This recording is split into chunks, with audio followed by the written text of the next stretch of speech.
Dear listener, this is not an ad, it's just a humble request from me personally. This November, I'm running the New York City Marathon with Soccer Without Borders, and I'm trying to raise $8,000 for the organization.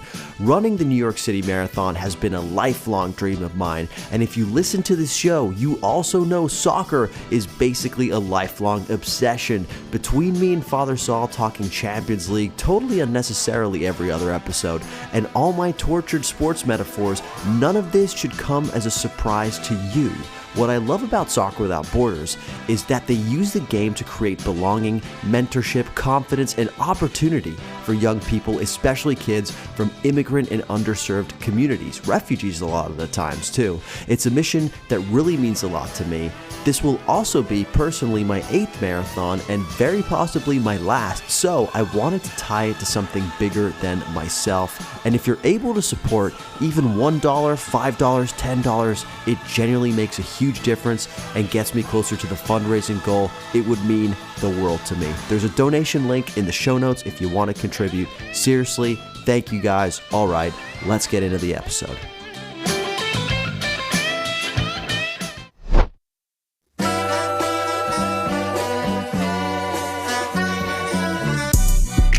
Today on the LA Food Podcast, greetings from Italy, dear listener. At this moment in time, I'm probably mid-bite on a manitozzo or anxiously Googling GLP-1 subscriptions for when I return stateside.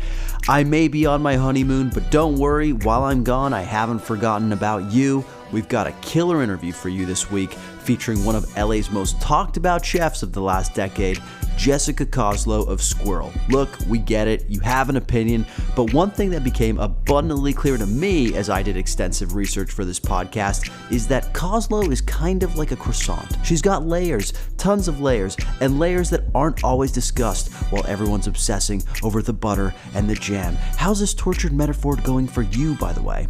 The spark for this interview was, of course, Sqirl's fantastic new dinner service, which was less like extending restaurant hours and more like opening a whole new restaurant. We get into the ins and outs of it, the opportunities, the challenges, and also how it's going not just from a reception perspective, but from a business one too.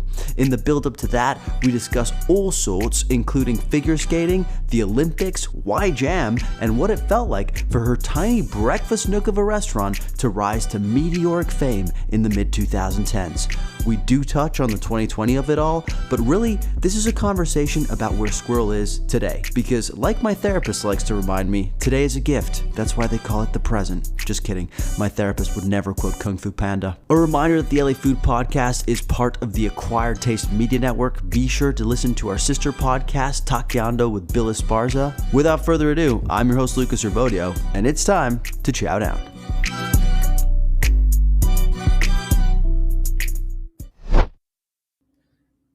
Dear listener, I'm excited today to welcome to the podcast Jessica Koslow of Sqirl. Jessica, icebreaker question for you. I heard you say on a podcast that you did in the past that you're a Vanderpump Rules fan, or at least you were at one point. If you had to go to dinner with a cast member, who would it be and why? I am not a Vanderpump Rules fan. What? I don't know what podcast you were listening to, but wow. David Chang, 2019. Oh God. Maybe it was like a shock watch. I heard you say, you literally referenced something that Lisa Vanderpump said as if it was like one of your like hospitality mantras. God, what did I don't know. I think that's an amazing icebreaker question. And yeah, I don't know. I think I like shock watched it with a friend, but maybe I'd go to lunch with her because she's such a boss. Yeah. You know, she's carrying her dog around with her, just like owning West Hollywood and being like the energy of West Hollywood. I'd want to take in a few value lessons from her. Yeah, no, that's a good one. I mean, look, we can talk about the quality of her food, but she's got successful restaurants and that's all you can say. It's true. And you know, like she understands the vibe and she puts it out. Yeah. So yeah, I'm a fan of her energy that she brings to West Hollywood. Yeah, now I want you to go back and listen to your David Chang interview. Or I know. Yeah, because I gotta make sure that I didn't just make that up. But I swear to God, I was driving to work and my ears perked up when I heard that. I was like, I know what the icebreaker question is gonna be. That's good. Maybe another one will pop up, but yeah, I did have a friend who really, really loved Vanderpump. And so I would kind of shock watch it with her. But, I actually have a lot of trouble watching restaurant, like The Bear sure. is something that I actually don't really watch. Although I know his performance is amazing and the team is amazing. But it's we live it. And so sometimes it's really hard to watch what you live. For sure. So, yeah. Yeah. I hate watching shows about podcasters. It's really triggering for me. What shows are those? None yet. Actually, I think it's really hard to do a good one because honestly, podcasting is a show in and of itself these days. If you ever watch Call Her Daddy, but I'm sure it'll happen. I'm sure there will be some horror movie about a podcaster who has to get away from their subject or something.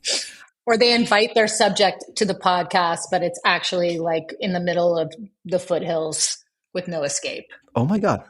Are we writing a movie together? Is that what I'm hearing? We are. We're doing it. Okay. Then my backup icebreaker question for you had to do with a different part of your background. So I didn't realize this, but you're the daughter of a Long Beach dermatologist and you grew up as a super competitive figure skater. Is that right? I did. Yeah. Yeah, that's true. How competitive are we talking? I was the U.S. champion in a sport that no longer exists, and the last champion at the Olympic level, the last competition ever that happened on a massive scale. I was the last champion. What sport was this? And I skated, I was a strong, powerful figure skater.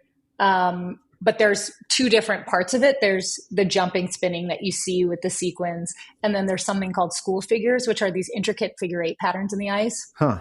And I did both. And then it just turned out that this intricate figure eight pattern situation was something that I was incredibly good at. And so I competed through high school and then into college, and then stopped skating in college. But I think it was the joy of my mom's life to kind of put me into a non-sun situation during the summertime to keep my skin safe. And so in some ways the figure skating angle was the dermatologist's way of sunscreen. For sure. Yeah. No, it worked. Your skin is glowing, so your mom would be very proud. Do you identify more with Nancy Kerrigan or Tanya Harding? The why me, or the knee hitting. Yeah. I would say I identify more as Alyssa Liu. I love that. And at some point I had this Run Lola Run, which is an old movie, a German movie, and her hair was bright red, and I had bright red hair, so I was the punk that was in the rink, non-conforming to the high-end couture culture. You were the Alyssa Liu of the figure eight skating. Mm-hmm. Yeah, for sure. Do you still follow the sport? Did you watch the recent Olympics and be like, they don't know what they're doing? Oh yeah, no, I love it. I love it so much, and it's catapulted in terms of how people jump. People will be doing. There are some folks in Russia doing 5. I feel like they're called quintuples. And it's just out of control. So I really watch it. One of my coaches a couple years ago, my husband and I, actually right after COVID in 2022, when Japan reopened entry for visitors, Worlds was in Tokyo. And this is a good story. Everyone still had to wear masks, and my coach trains. A lot of people come to California. California is actually a great breeding ground, and Canada, but it's there are some really great rinks here. So the coaches are here. And there's a Japanese crew of skaters who come here for training.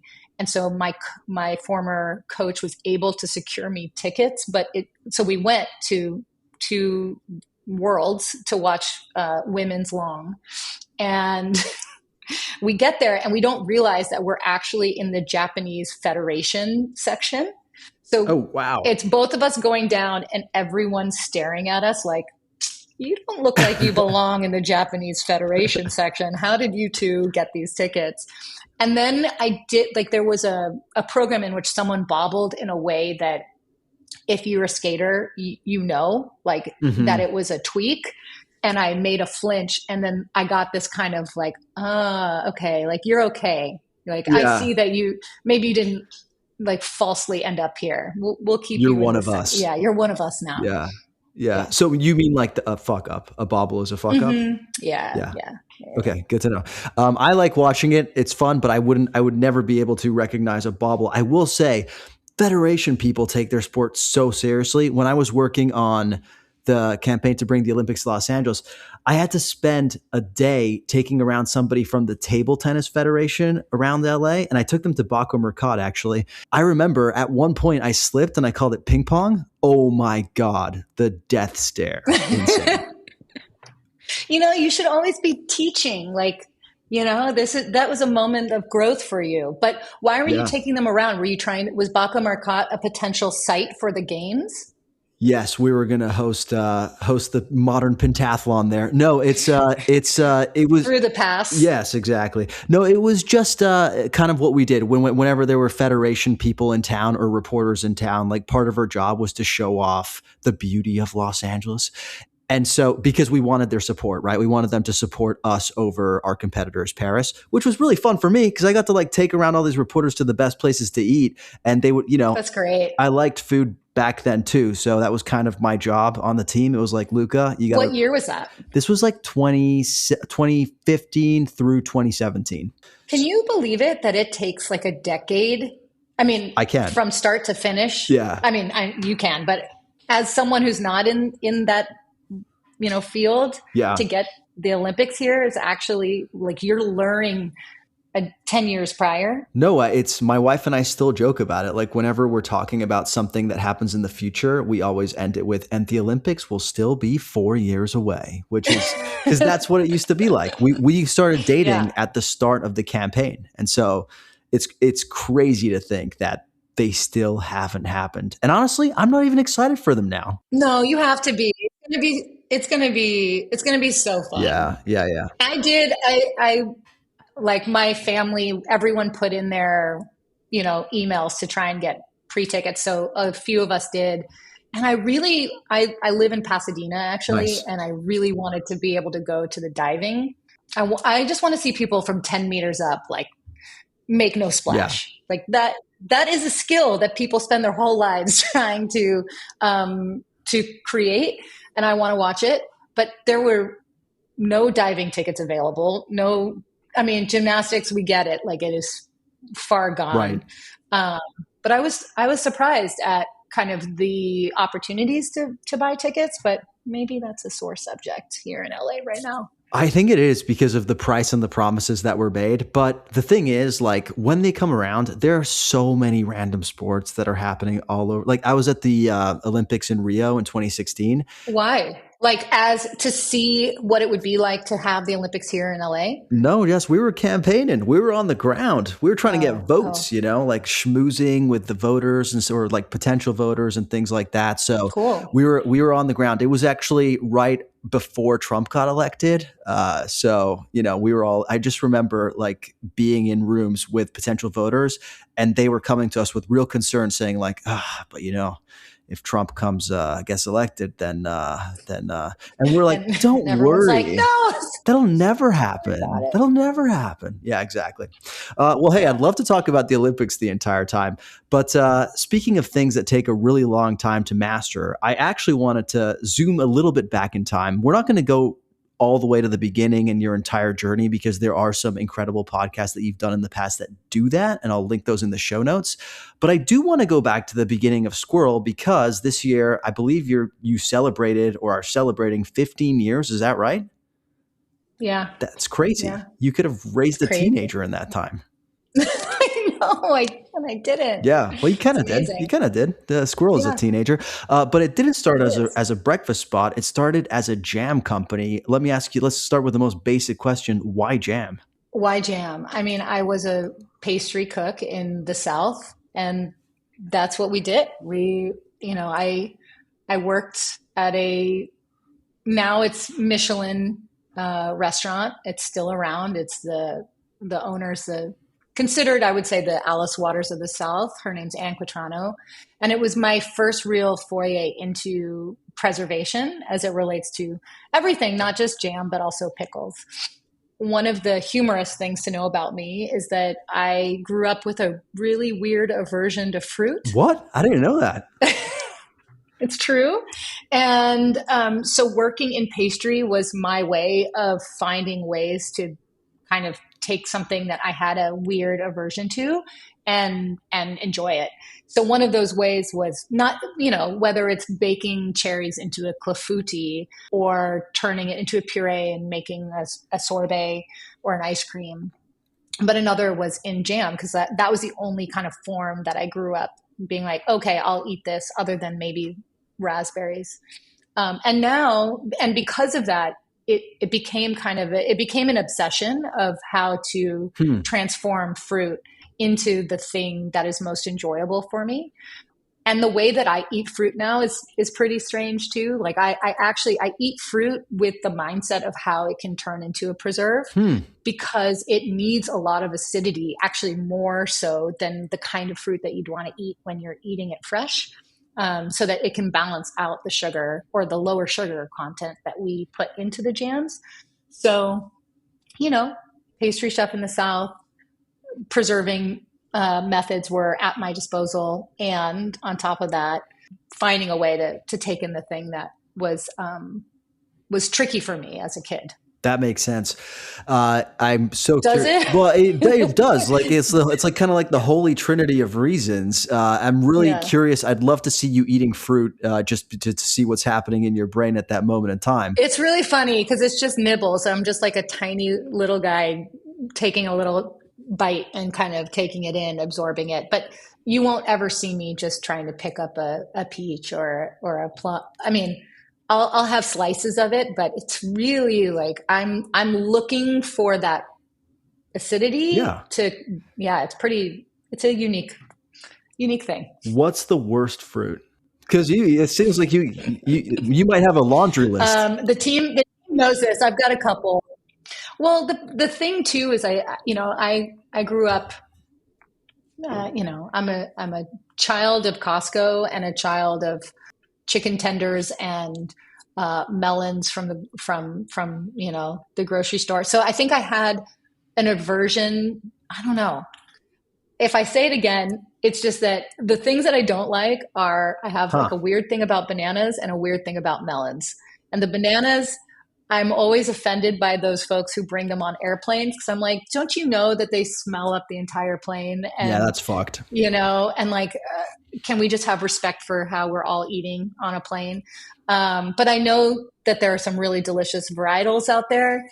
Hard to turn it into jam. And the same thing with melons, hard to turn that into jam. But when it's put into like a sorbet and like musk melons, or those are really, really beautiful, like height of the season Weiser melons, like juiced and turned into a slushy or sorbet. But you just won't find me chowing down on one. Makes sense. I actually think there should be like serious punishment doled out to folks who bring certain types of food on plane. For me, it's fast food. What is that?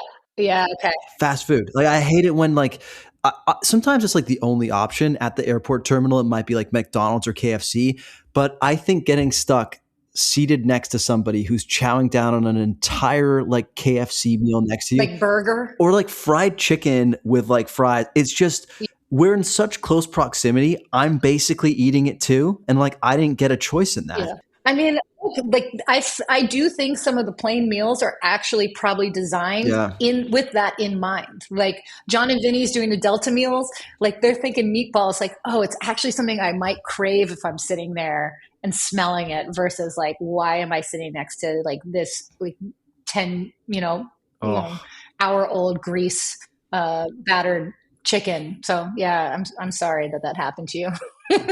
No, it's okay. I've recovered. I've recovered. So you started as jam, and to me, if I was like, oh, I'm gonna do jam, the natural thing would be I'm gonna start a CPG company. But you actually well, you obviously did start packaging your jam and selling it, but you also went down the route of opening a restaurant. Why do that?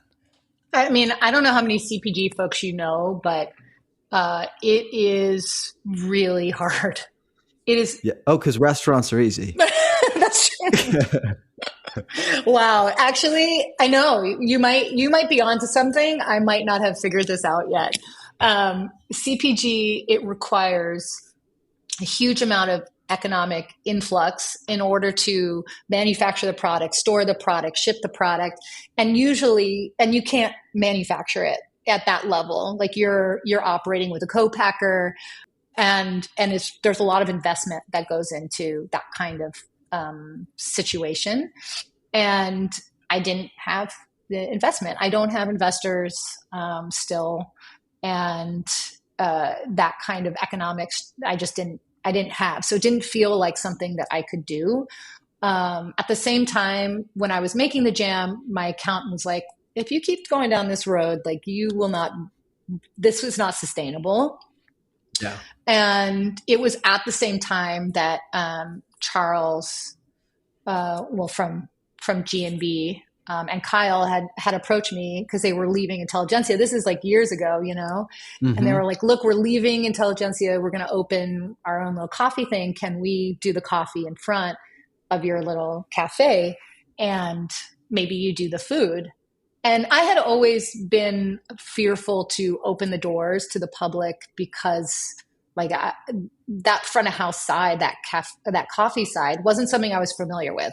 From a food side, I had it, but the service coffee that's so super important to start our day, it had to be a master in that field. Mm-hmm. And so that collaboration was born where we opened the door. No one knew really what Sqirl was. People were fans of Kyle and Charles at the time.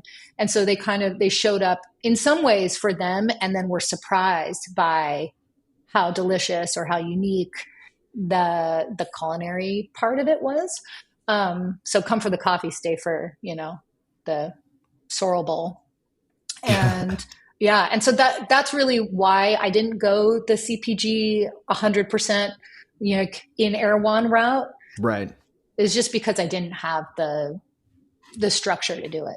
Makes sense. But, you mentioned that like starting a restaurant is less crazy, but I think like, yeah. I don't know. I have to take that back. Well, and not only that, but also like, ambitious AM programs aren't necessarily a dime a dozen today, but they are way more prevalent now than they were when you opened Sqirl back in the early 2010s. And obviously Sqirl is credited with really starting that movement. But, talk about crazy. It seems like going all in on an unproven concept like high quality breakfast where every seemingly simple dish has 27 ingredients and multiple days worth of processes. Like what made you think, this is how we're going to do this? I think I'm a dreamer. Yeah. I think it was going to fail if I didn't try something else. And so I went with my gut for the things that I thought were interesting. I didn't have all the knowledge, like if an accountant to kind of break down what your front of house versus back of house labor needs to be and what your cogs need to be. Like, I think a lot of people go into opening a small cafe not knowing these things. Mm-hmm. And I'm not saying it's good or bad, but it can create a ripping of freedom to just try something magical.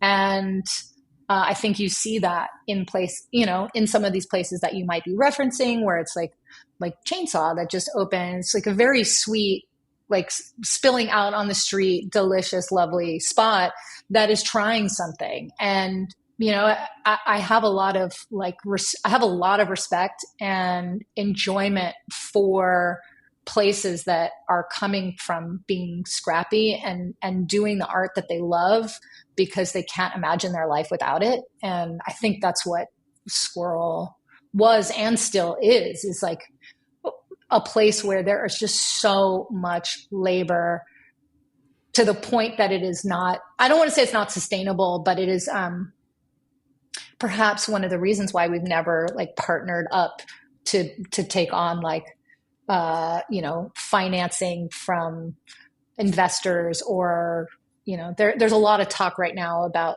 large scale investment coming into small companies.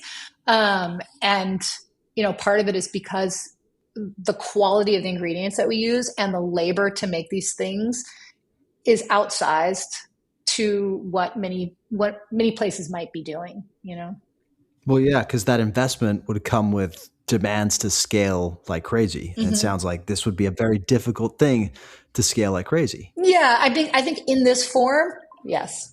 Yeah. Yeah. If you just want to make like a Sqirl bowl for everybody for maybe, who knows? But yeah, in that form. And like maybe you buy preserved lemons from Morocco that are already like in a huge 25-pound, like there are ways to do it that, or not use Strauss cream or not use like free range eggs from Chino farms. Like these are things that can be right sized, right?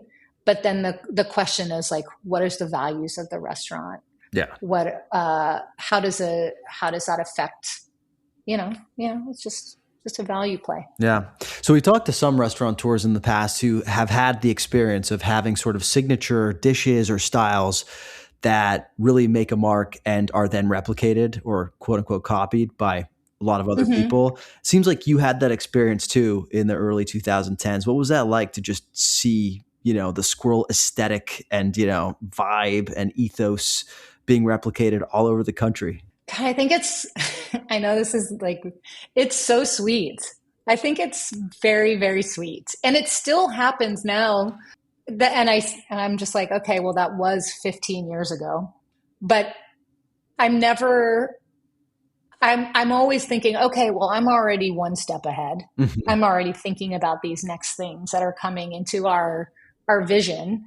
So you have to just be really grateful that people are seeing what you're doing and they're wanting to find their own mark, way to make their mark. And honestly, I think, all right, I'm going to give you an example of something that we've done recently, which is we have a new pancake on our menu. It is so amazing and it is sourdough and it is phenomenal. And it's a riff on the Golden Diner pancake out of New York. Yeah. I think like we're all kind of seeing what is of a moment and trying to see how, does that, is there something that reflects in the way that we do our work? So we do the same thing. We're taking pieces from things that we see out there, constantly learning, educating ourselves on like what's interesting and evolving our own practices. And again, sometimes we're evolving where we're not taking a riff at all, like the new French toast that we have on the menu.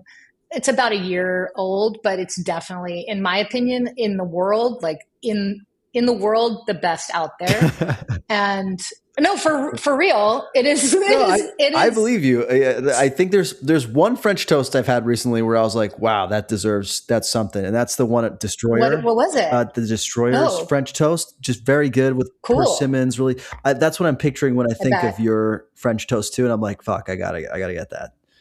No, that one might be like a seasonal, delicious. That sounds amazing. This is like we make the bread, so it's soaked in custard for 2 days, and then it's steamed baked in the rationale, and then seared off, and then creme brulee on top. Oh, yeah. And it is like there's like this custard texture. It's just out of this world, and it didn't riff on anything. So there are these things that are uniquely us, and then there's things that we've riffed on based on what we're seeing out there in the world. And I see that same reciprocity when I see folks making a crispy rice in New York or a ricotta toast in Ohio. That's cool. No, I mean it makes total sense. And if I'm not mistaken, on your dinner menu you have a riff on a dish that is from a different restaurant but very personal to you, and that's the Bacchanalia chocolate cake. Is that right? Yeah, that's so sweet that you mentioned that. Yeah. That was the first dessert that I ever made. when I worked at Bacchanalia. And it holds a lot of value. And I think I've said this story, but like on maybe my second day, because the kitchen was at the time was upstairs and the prep kitchen was downstairs, I just tripped on the way down and all those chocolate cakes just came right out. And I'll never forget like the empathy or the kindness in which the team wasn't mad that I had shattered, a dozen cakes. And it was the dish that made me want to go into pastry and in hospitality in the first place. And so I wanted that to come on in our own way when we open dinner at Sqirl. And I don't know, it's really, really good. I think it'll steer off over the spring and summer because it's like hearty and, winter pounds. But, for now, have you had it? I was just going to say, I have to come again now because I've been twice and I somehow have failed to get that dessert. I had the Madeleines, which were very good. Yeah. Yeah. But yeah, I've got to come back because after I heard the story of that, which I only heard after I had dined there, I was like, I got to eat it because as we all know, I mean, I'm a firm believer and a sucker for story in my food. So when I heard that person, my wife says I'm like the most impressionable person ever, and there's something to that. But definitely when somebody tells me, oh, this is a very personal dish to me, I just want to try it. Even if it's not like maybe flavor wise, the best thing I've ever had. I just appreciate so much that somebody is sharing that with me. And I swear to God, it's like watching a movie or something. It's like being told a story, but you get to taste it. So yeah, I have to come back and try that. Yeah, no, that's good. I agree. I'm very impressionable when it comes to, oh, this is something that my grandmother made, or this is something that I don't know. It was like my friend who's no longer with us. It was like their dish of comfort. All of those things mean something to pass down. Makes us human. I'd be the worst fucking Top Chef judge ever because the moment the contestant goes, my grandma used to make the bread pudding this way, even though like the whipped cream was broken or something. Yeah. You win. Yeah. You win. Well, we've already started to talk about it, but I really wanted to ask you about dinner, which you started rolling out at the end of last year. People might think, what's the big deal? They just extended their hours. But no, from what I've heard, it sounds like you pretty much just launched a whole new restaurant within a restaurant. Is that a fair statement? Yeah. 2 months ago, we opened dinner, and it is 100% a different restaurant within the restaurant. There's a complete flip at 4. And that was the thing is like, in teasing dinner, I think the expectations of people out there were like, oh, is it just sorrel pesto at night? It's the same thing that you're doing. Giving and just letting an artist have the opportunity to show a range of their work. Sometimes we get pigeonholed into the work that we do as a chef, as an anything. And I always believed that there was a dinner opportunity at Sqirl. It just didn't present itself until I had the full like liquor license package, because there is something to be said for having like a nice glass of wine or a nice martini if you do drink at night. That pairs well with an experience. So yeah, and I think I didn't realize how different it was going to be until we started doing it, until we started flipping every table at night. The lamps go out, the host stand goes out, and it does feel, even though it's a Sqirl, people are like, are the chairs still in the space? Is this patio still exist? But it does feel like you're coming for a moment. Mm-hmm. And it's a different kind of experience than AM. But yes, because it is also a fully different menu and experience, like the labor is crazy, right? Because now we're doing, the walk-in is holding AM and PM prep. So it is, again, it's a learning for me, that it feels 2 different places all in one space. Well, and did you have to hire an entire new team for this? And I heard you say you guys got you only accepted 1.2% of the applications that you received. That's like great. That's harder than Harvard. Yeah, it was It it was a lot. There were, and I think it's giving us insight into like what's going on in LA, Yeah.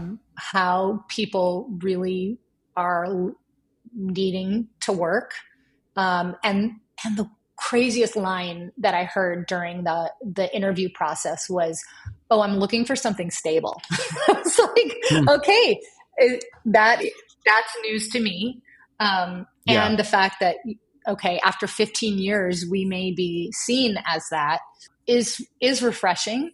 We did hire 1.2% of our candidates, and I was completely shocked at the quality of people applying and the few opportunities that there are here in LA to do like high touch hospitality work.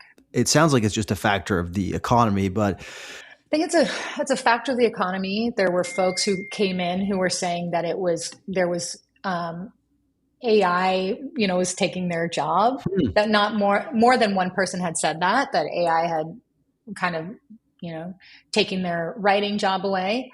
But I also think the 1.2% is because we were looking, and you experience this, we're looking for a specific style of hospitality right. that feels like warm and inviting and genuine and honest, and not over touching a table, but also knowing that you're there and that you feel seen. And I think that kind of server, maybe those folks have also aged out or they moved on with COVID. So it is and was a challenge in terms of like finding good fits Yeah. for Sqirl. Well, you Yeah. found them because your staff every time I've been have been really great. And to your point, like the service Yeah. feels intentional, but I don't know. I like when service kind of matches your mood. And I feel like you guys do that really well. Sometimes I'm in the mood to be kind of, boisterous and chatty and stuff like that. And sometimes I just want to like chill and have my martini and my Hang. chicken. Yeah. Yeah. And I feel like your staff is really good at reading that. But what I really appreciate is you guys don't do the whole spiel up top in a way that lasts 40 minutes. Yeah. And there's something to be said for that. Yeah, yeah. Like we invite you to ask questions. We invite you to talk. We want to know what your allergies and dietary restrictions are. And if you are down just to get a few sides and a thing of fries and a salad and call it a day, then you're great. We're not going to tell you that feels light or that feels too much. We're there to be of service as much as you want us to be. And I think that comes from, I share the same sentiment as you, which is, you know, I want to feel taken care of, but I want my mood to be read that night. And when I saw you, you were having like such a nice hang with some friends and the most adorable child Yeah. wearing a jacket that your wife had Embroidered. cross Yeah. Yeah. embroidered. Yeah. Shout out Felix. I know. Shout out Felix and shout out to her for being a really cool. What is that called?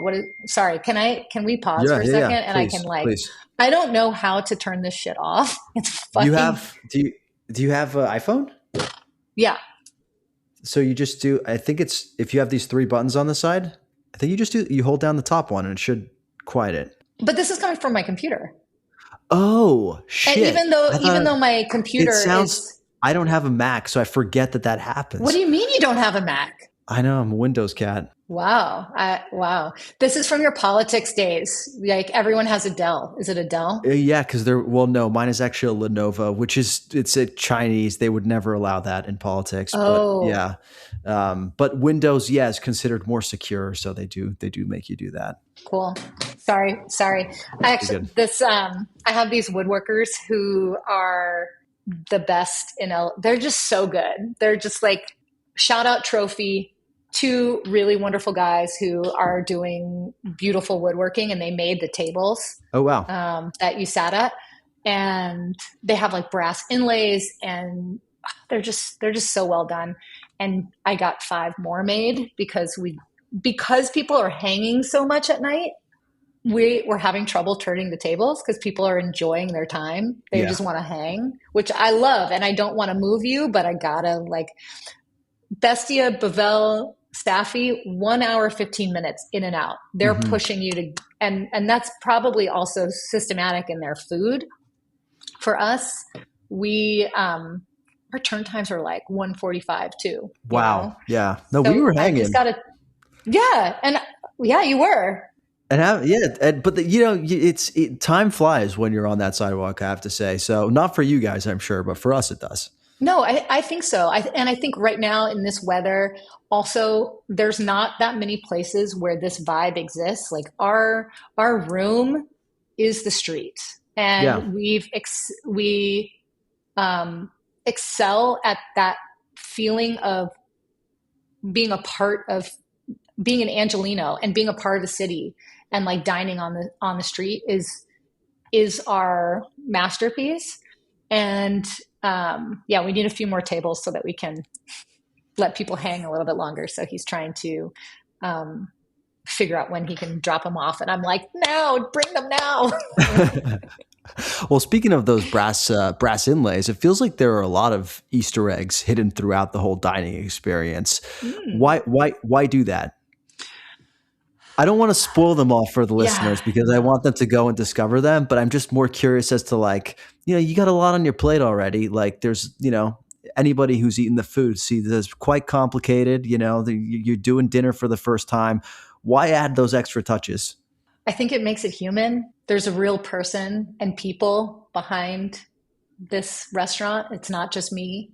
And there's joy in these little touches that make the place what it is. And I actually look for those Easter eggs in other restaurants. I went to Wilds recently and went to the bathroom, and there's this like a boombox speaker behind a curtain. And I found so much like human joy in the fact that there wasn't, speakers, like a system in the ceiling, but like one, Bluetooth thing that was just buzzing behind a curtain. So great. I love that. Yeah. And those are kind of the things that, they resonate with me. They may not resonate. They may not be for everyone. They may be, they may not resonate. And that's okay. There's something for everyone. And these touches at Sqirl are for us. But there's Easter eggs for Sqirl, and there's some other Easter eggs there that maybe for things that are to come that are also hidden in the restaurant. Wow. Okay. I got to go back with an investigative mindset. One of my favorite Easter eggs that I'm not even sure it's an Easter egg, but it's just a detail of a restaurant in LA is the bathroom at Night and Market in West Hollywood. So that was previously Talisai, right? Chris's parents' restaurant. And in the bathroom, there's a typed out letter from a customer who is basically complaining that the restaurant is no longer Talisai and doesn't like what's happening with Night and Market. And it's written like in like lawyer speak, and it's very, very, I love that they framed it and hung it up in the bathroom. Fantastic touch. You know what, Chris just has such a good sense of humor, and you need to have a good sense of humor in this world in general and in this industry. Oh, that makes me, I don't live near WeHo, so Night Market Song is like my go-to. Yeah. And I feel like at the Night Market Song, there was also like a Cindy Crawford, just like a hot babe poster in that bathroom. He probably has some fun things going on in all of the bathrooms, but that's a good one. Yeah. I should consider something like that. I mean, hey, one day maybe. You're going to hate this question, Jessica, but what is the sorrel pesto rice bowl of the dinner service? That's a good question. That's actually a great question. And when you say that, it's like the ricotta toast of, the thing that keeps repeating and repeating. The thing that like all the pictures are of, and that you're like, oh, fuck, I'm never going to be able to take this shit off the menu. Yeah. I think about it with like, musicians singing the same song over and over again till the end of time. Like, what's your Sweet Caroline? Yeah, what's my Sweet Caroline? Well, definitely the chicken liver. The chicken liver is I would say from an aesthetic point of view and delicious. I think that we really dialed that in to be, it took so long to figure out the form and to like pull the iron correctly out of the liver and to make it something that is delicious through and through. That one is 10 out of 10.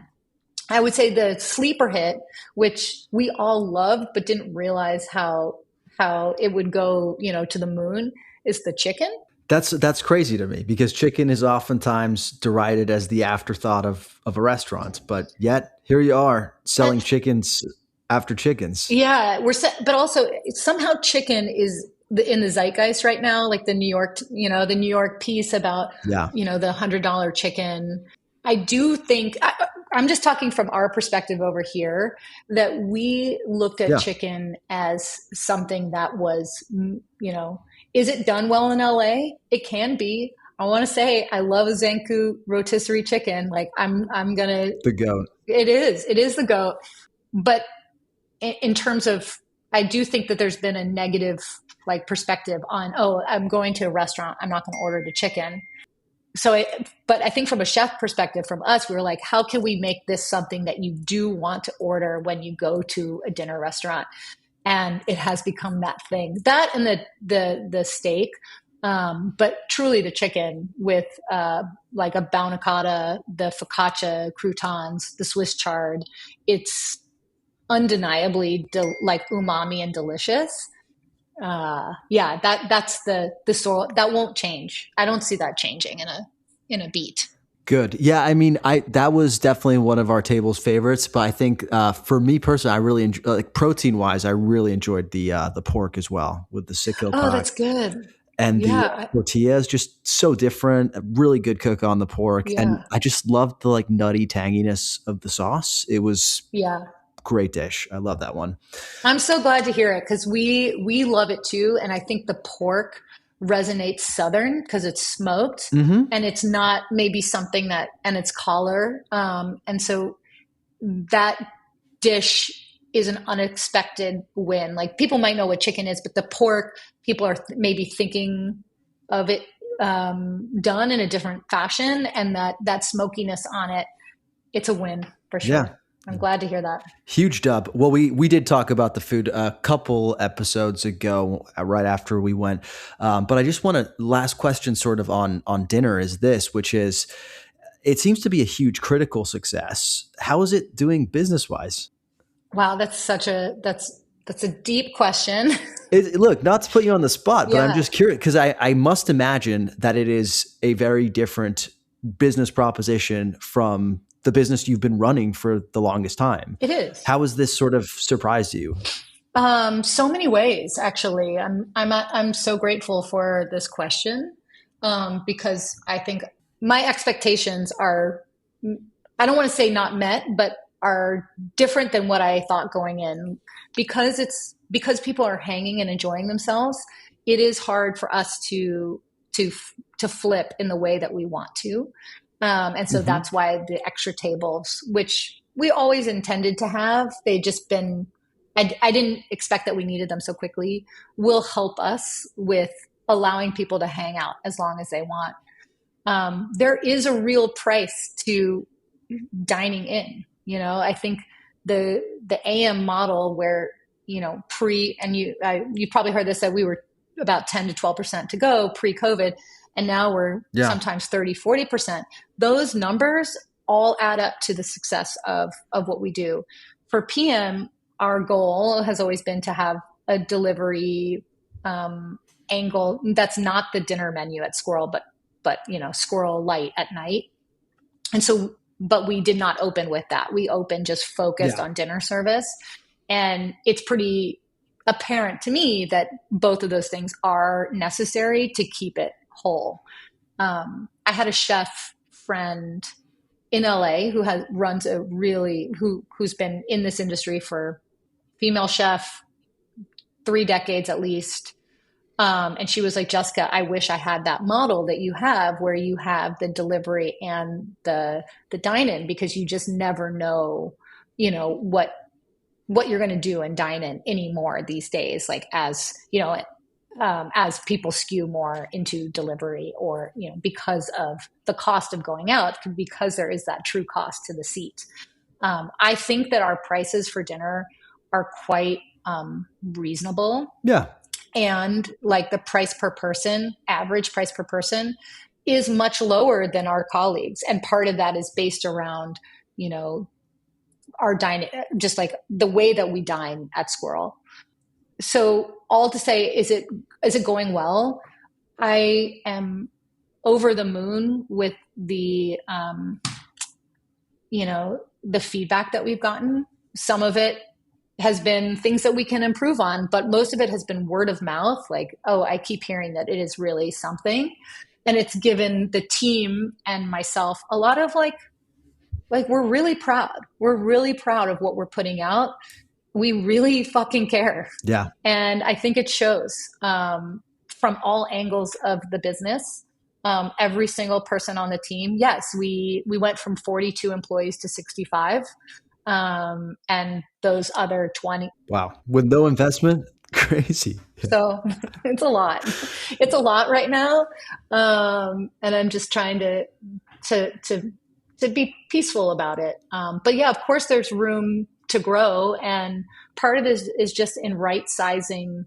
We don't have a dining room with 100 seats that we can turn 3 times, and all those things really add up. So, realizing that we're limited in space, we can only do what we can do. And secondly, I think the other thing that I've learned is that even myself, like if I made a reservation to go to Wilds, and that was at 5:30, Mm-hmm. it took everything in my being to get there at 5:30. Yeah. People dine earlier now, but 5:30 really hard. It is. And then you're kind of at the limit of like a 6:30 to 8:30. People are dining between 6:30 and 8:30 like now. So getting people to come in between 5:30 and 6:30 is a challenge. I will say I was at a dinner that started at 4 p.m. the other night, and that felt crazy. Were you at Anajac? No, I wasn't. It was a pop-up dinner at Pizzana. Daniele was cooking with Justin from Apollonia's. Cool. And it was awesome. But the first seating was at 4 because they had like 3 seatings that night, and I was shocked at how many people showed up at 4. It was a full dining room. I mean, I think when you have those kinds of things where it's like in the moment pop-ups, like people will jump for that. And I do know that, at Herman's, for example, 5:30, there's a line waiting to go in. They have a happy hour. So it is a matter of understanding. And back to Anajac, they do open early. They have like a pretty early turn. So it is just understanding your diners, like how to make the most of all the turns that you can get. And knowing that like a 9:30 reservation in New York, you're like, I'm down, we're going out. But a 9:30 reservation in LA is like it's New Year's Eve only is when I do that. Yeah, because you're like, I'm staying awake until midnight. I know I got to. So like dinner at like the 9:30 is my 6:30. That's what we did at Etra this year, but that is the latest reservation I had all year because it was intentional. So, well, speaking of feedback, look, I mean, I don't know if you'd characterize it this way, but to me, dinner service has really felt like a bit of a comeback for Sqirl after what was a tough 2020, and the last 5 years have felt to me a little bit like, quietly doing the work in the meantime. And you've responded to all of the accusations of the time. You've talked about it since, even most recently on Matt Rodbard's podcast, and we'll link that in the show notes. But you've also spoken about the steps you took to ensure that the moldy jam situation never happens again, including things like receiving organic certifications, pasteurization, et cetera, et cetera. But as I was reading the coverage with my political crisis comms mindset on in preparation for this, one thing you haven't really spoken, or I have noticed that you do speak to this, but not directly. And that's the other accusation of the time, which was that you were passing your staff's recipes as your own without giving them proper credit. But I've noticed when you do interviews today, you do, and even from the time, you do talk about your staff a lot. How has that whole situation informed the way you approach Sqirl today with respect to your staff? I think I had to listen in that moment and listen to all of the feedback that I had received. And in how I communicate publicly. It is just in making sure that the team members that are, responsible for each department or a specific dish are appropriately discussed when we talk about dinner service. And I think that I've done a pretty great job in making sure that not only do I speak to them directly and make sure that they know that I'm providing these details about the dishes and where they evolve from, but that I'm doing my part in interviews to communicate who's doing what. And a lot of times it might be someone's idea, and as a collective, the execution is a collaborative one. In others, it's one person's idea who takes it from start to finish, and that is also the joy of being to watching the evolution into dinner, is to seeing how collaborative these dishes have been. But yeah, I hope that provides some level of feedback for how team members are appropriately credited and talked about when it comes to dinner. Yeah. I mean, I remember from the coverage of the time, there was a lot being made of, well, these were my recipes, or I came up with this and I didn't get remuneration for it. And, what struck me from that is that does happen in a lot of industries and a lot of different fields of work. My question is there even a solution for that? Because it feels like unless everybody is an owner in a business, how do you really properly account for that? Can you even? That's a great question that I think I think the best way is just to credit, The other thing I just kind of wanted to touch on this subject is, we've talked about the dinner. We've talked about all of the rave reviews, including from myself on this podcast, and I'll stand by that, and I'll continue to go back and be very happy to do so. You alluded to this a little bit on Matt Rodbard's podcast too, but one thing that strikes me is that anytime I post about Sqirl on my socials and I just talk about how much I liked something, there's undoubtedly some people in the comments that are unhappy that I went there, that, they're still holding on to the things that happened in the past. What would you actually say to those people if you had the chance? What would I say to people if I had the chance? I mean, I have to respect whatever they have to say. I'm here and I'm listening, and they have an opinion, and that's their opinion. Yeah. And opinions are like assholes. Everybody has one. I said that, not her.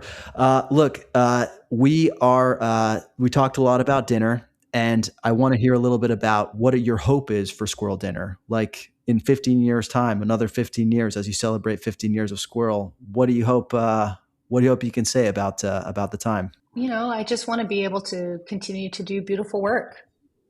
I think that there's a really wonderful perspective here, and it is full of, the menu is full of nostalgia, and it's all of our nostalgias, and that is kind of how we develop the food that is of the restaurant.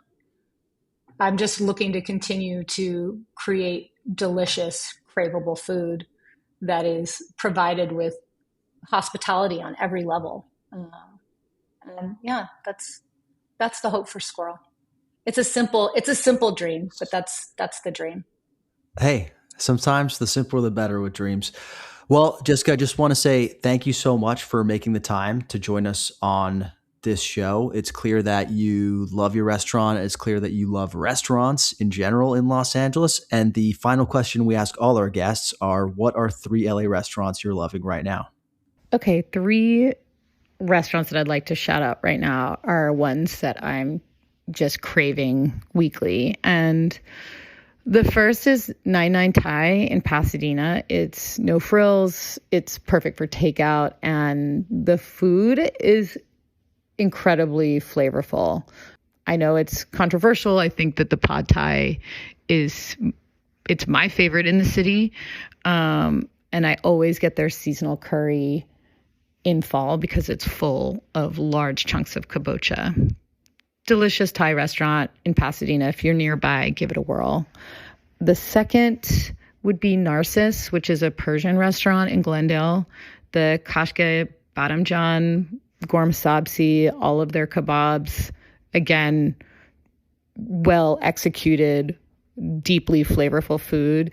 And all of the mains come with flatbread that seems to be made to order in clay ovens. So I wouldn't skip on that.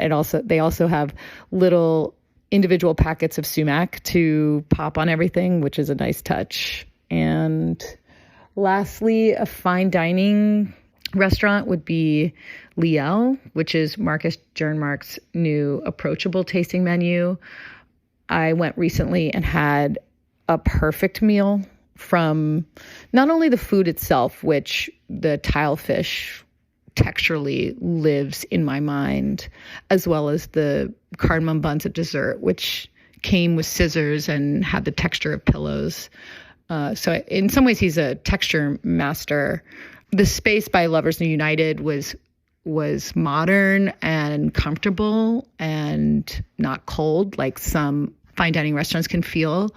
And the service was humble and not overbearing and very comfortable.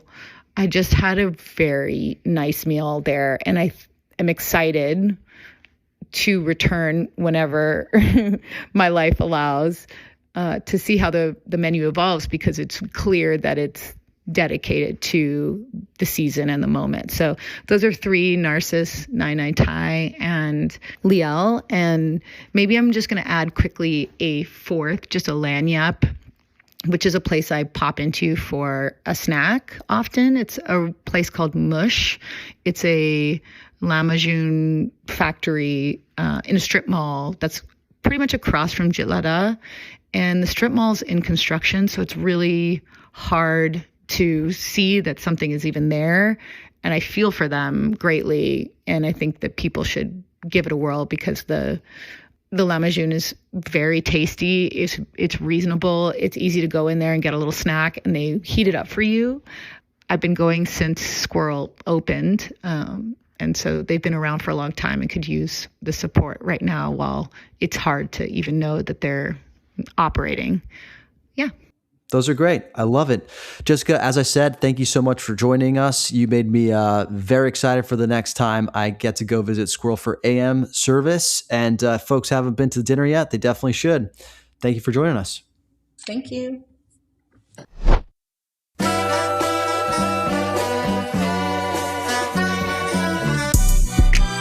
Thanks for listening to another episode of the LA Food Podcast. Thanks to our guests for making the time for us. As always, we'll be back with another epic episode next week. But if you're looking for me in the meantime, you can find me on TikTok, Instagram, Thread, YouTube, even our website at the LA Countdown. You can also find us on Instagram at It's Acquired Taste and at acquiredtastemedia.com. If you like what you heard here today, dear listener, please consider going to wherever you listen to podcasts and leave us a 5-star rating or review, even a follow. That really helps us. It means the world to us. Thank you so much in advance.